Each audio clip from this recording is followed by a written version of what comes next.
that I met in The Hague last year. We studied in the same academy for a year kind of design. A type of media course. Here you can see our countries, Russia and Bulgaria. And both countries use Dореули. And here are the topics that we are going to talk about today.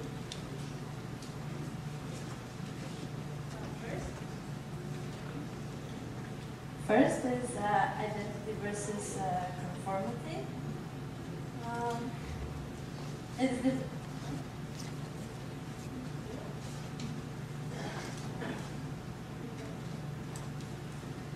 a little bit difficult for me to talk about the history of Cyrillic as there are many different opinions, but I will tell you the Bulgarian version.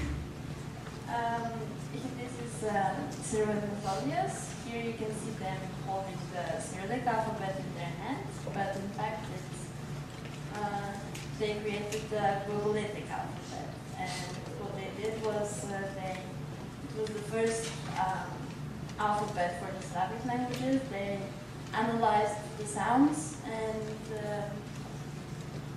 they created the letters according to all the sounds that were necessary. So it was in fact the Cyril and Methodius students that when in Bulgaria, they were commissioned by the Bulgarian ruler Boris I to create the Cyrillic alphabet. Boris, he saw a great potential in breaking away from the Greek alphabet that was commonly used until then, and he understood that having our own alphabet was our own script was a great way to strengthen the identity of a nation. So during his time, there were also many schools opened, and from those schools, the Cyrillic alphabet spread outside Bulgaria as well. And since then, Cyrillic developed in many different styles, more formal, for official documents and for religious texts, less formal, and also shorthand writing.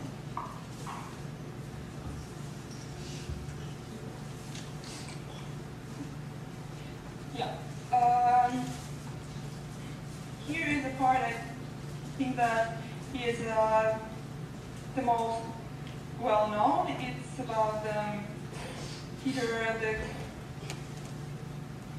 Great reform of the beginning of the 18th century. It was a time when the look of the book completely changed. Here is how the first version of the new alphabet looked like, and the main idea was to bring the European knowledge to Russia, and the book was and the typeface was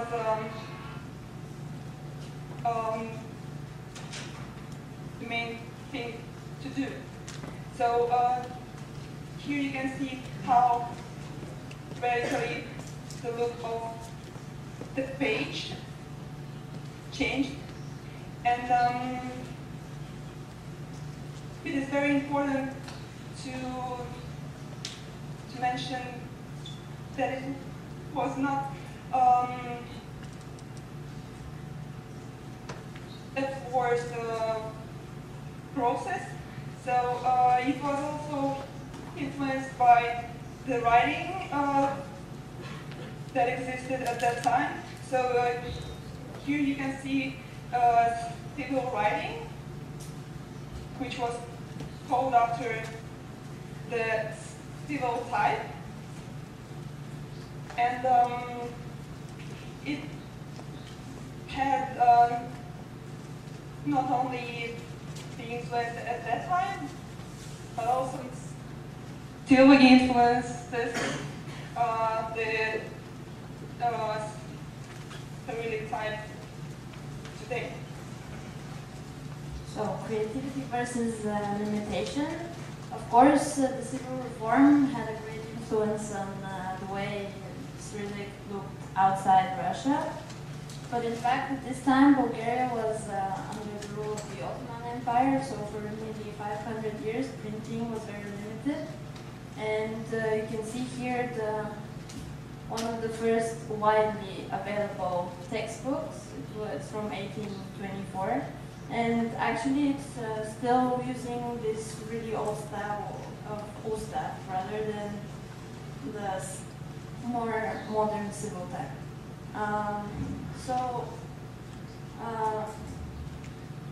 Printing started developing in the 1900s. This is the first printing shop in Bulgaria, picture from 1905. And the thing is, of course,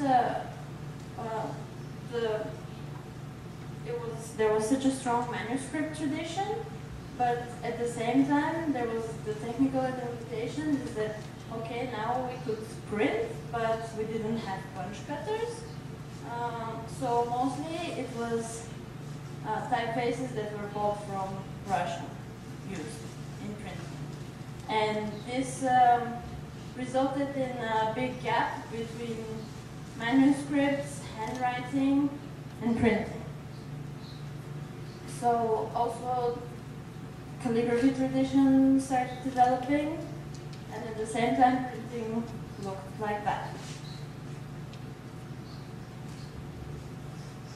But of course, type design also emerged as a discipline, especially after a lot of designers were able to also travel and study in Germany and the Netherlands. Typefaces often resulted just into these beautiful collections of pictures of alphabets. The only real functioning Bulgarian Cyrillic at that time was through the signage and through advertising. And here are some examples of this from around 1940s, 50s.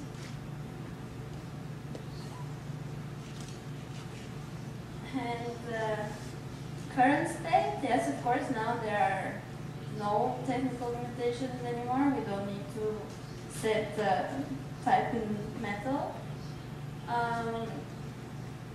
Here is an image of an exhibition that was made this year. It was called New Bulgarian Typography. And you can see some of the new type designers, some of the old ones. And now there is also a gap. There is a gap between the old designers, the new designers, the fact that it happens so that there are not that many Bulgarian Cyrillic typefaces, so people just use Russian typefaces, or it's also the fact that people don't know what they're doing, and it's a problem in design education. But you can see that still Bulgarian Cyrillic is widely used. And here we made to show you how it differs, the Russian one and Bulgarian one. You can see.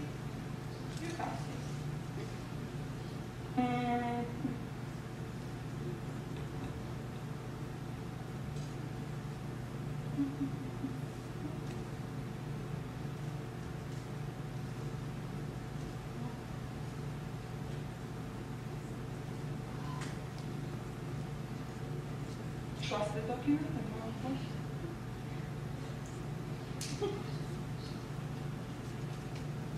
yes. can see an animation showing how it occurs. And also, if you look at the text, here is the text said in Russian, really. And you can see that in Bulgarian it creates a very different rhythm, and it's even more wide, and it's completely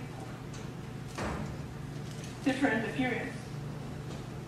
And which is why you can imagine that we are always arguing about how ceramic should look. Because this looks like, cannot write italic, of course. Russian looks like small caps. So here are the lowercase that are usually different. Russian on the left and Bulgarian on the right.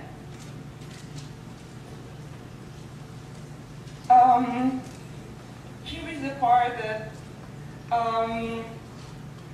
it's more about the current situation with our script, that we are very often not happy about the Cyrillic, which is widely made by the foreign colleagues, and there are a lot of factors that influence that, and we're not sure that we sourced some examples in Moscow, and sometimes here is a Starbucks that is using both Bulgarian shapes in their typeface somehow. So sometimes it's Latin and Bulgarian together because maybe it looks more fancy, more like Latinized.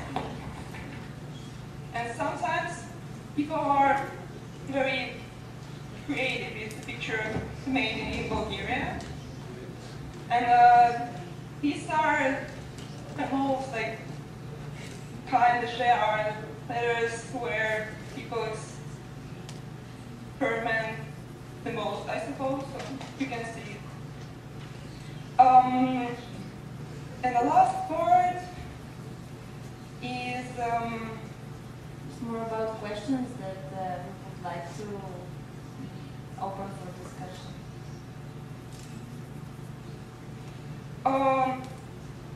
I think it's not only about the native designers that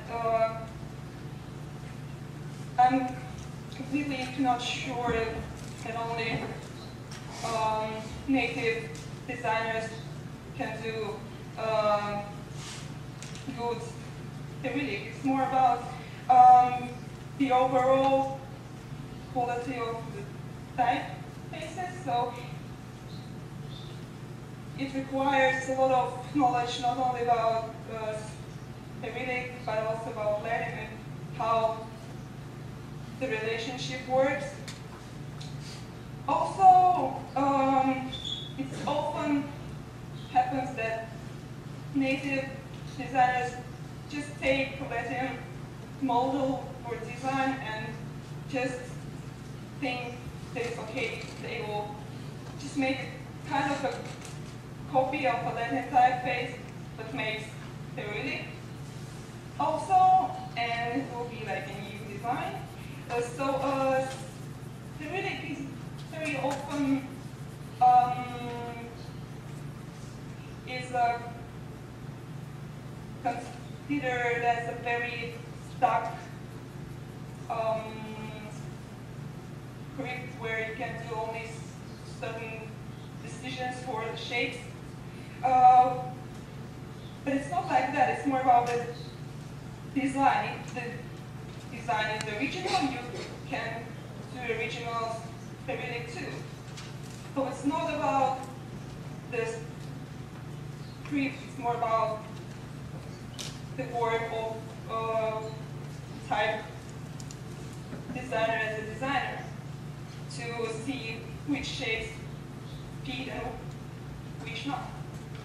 It's also about not just starting from Latin and then, maybe I can do Cyrillic too, which is often what happens. If you consider doing multilingual typeface straight from the beginning, it's a totally different approach. Yeah, and I think it's really important that Latin designers in general have much more knowledge about type. They have a lot of libraries, a lot of resources, and they see more. They have a wider design background around that. And it's very important for type designers. So if we can give him some kind of, not rules, but the models to follow, it would be very important. Because it's not only about it's not, sometimes it's not that important to read. It's more easy if you can read, but it's also all the time the relationship between the shapes. And if you don't know the shapes, sometimes, of course, you have to be educated, like Matthew Carter, of course, can do that, but Latin designers can do everything, but they need more knowledge. And the thing is, Cyrillic designers often complain, but the Westerners, they do horrible Cyrillic, but because only native Cyrillic designers can do Cyrillic. But what about we as native Cyrillic designers? Does that mean that we can't do Latin properly? It's the same idea.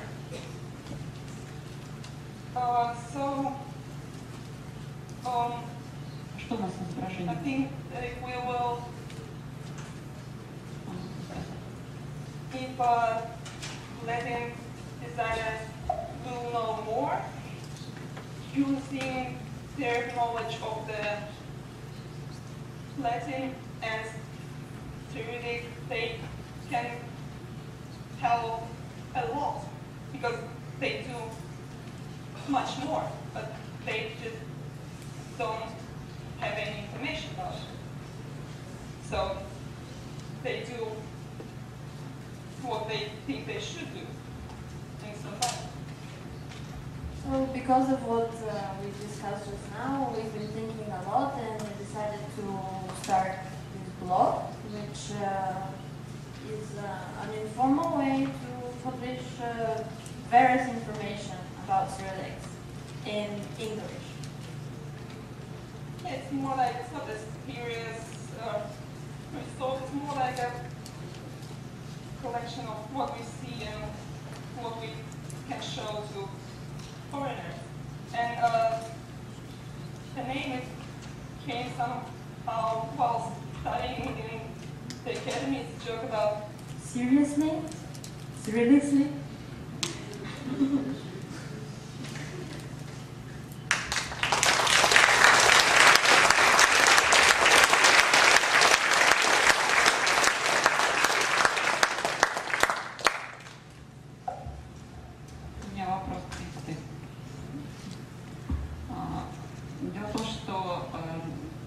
Дизайнеры на нашей территории любят болгарскую кириллицу временами, и в подавляющем большинстве случаев это говорит о непрофессионализме шрифтовика.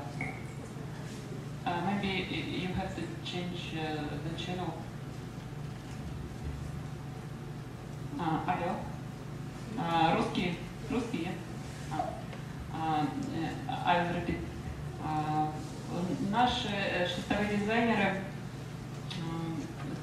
использует болгарскую кириллицу, и в подавляющем большинстве случаев это говорит о непрофессионализме шрифтовика. Мне интересно, вы сказали, что у вас тоже иногда используют русскую кириллицу. Это тоже говорит о непрофессионализме? Или просто, может быть, у вас меньше выбор шрифтов, и поэтому вы используете чужую кириллицу?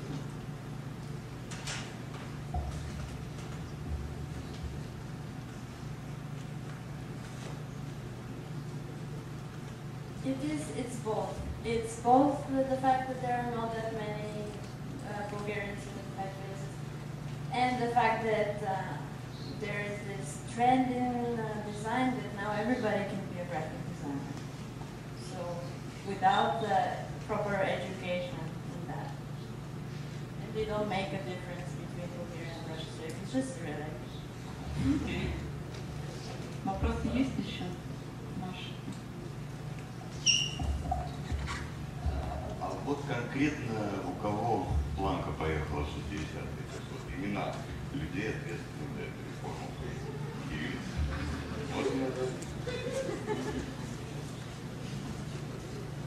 It's not only in the 60s or before, it's just the fact that. И вообще откуда сама идея была такая переделка? It's not a reform. It's not like somebody came and decided, oh, this is how it's going to be. It was the fact that, okay, from the beginning of the 40s, it started this exploration of Cyrillic. And it was many people. It was like many people that experimented. In some of the examples, you don't see exactly the same thing as we showed. Okay, the K is taller, and there are many different models, and often, when Russian type designers ask me, okay, how this should be, well, it depends. It's not a strict model, so it's.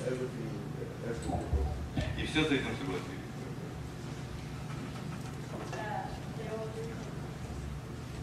It should be like that, but I think it's important to say that it was forbidden to print for a long time, so people were writing. So that influenced the way that it's more familiar for people to see a writing shape than like we had the capital. Криста, что не послушаешь меня? Извините, я из Болгарии тоже.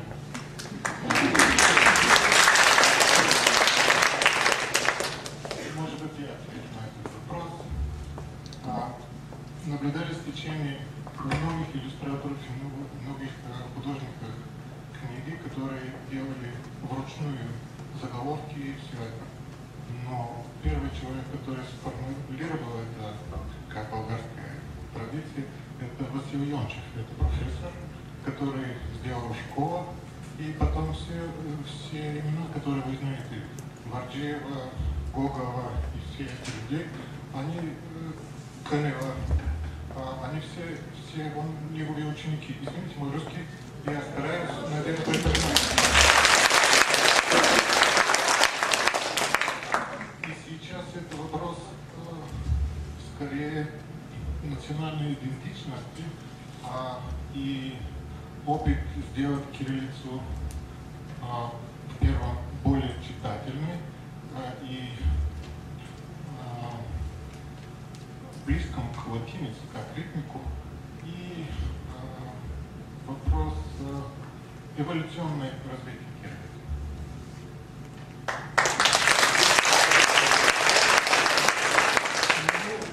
Мы считаем, что это развитие, какое-то развитие.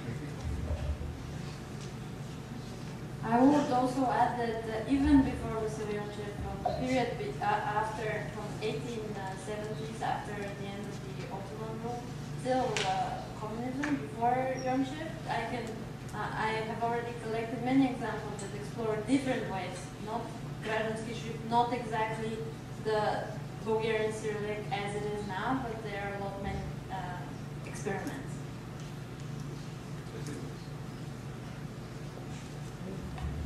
Я думаю, в прошлый раз у вас была хорошая презентация которые тоже были какие-то вопросы в этом поводу эволюции кириллицы. И вот Данила делала эту презентацию, я советую увидеть ее. Есть ее в YouTube.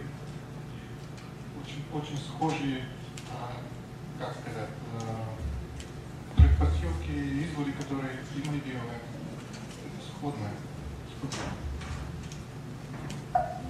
Спасибо.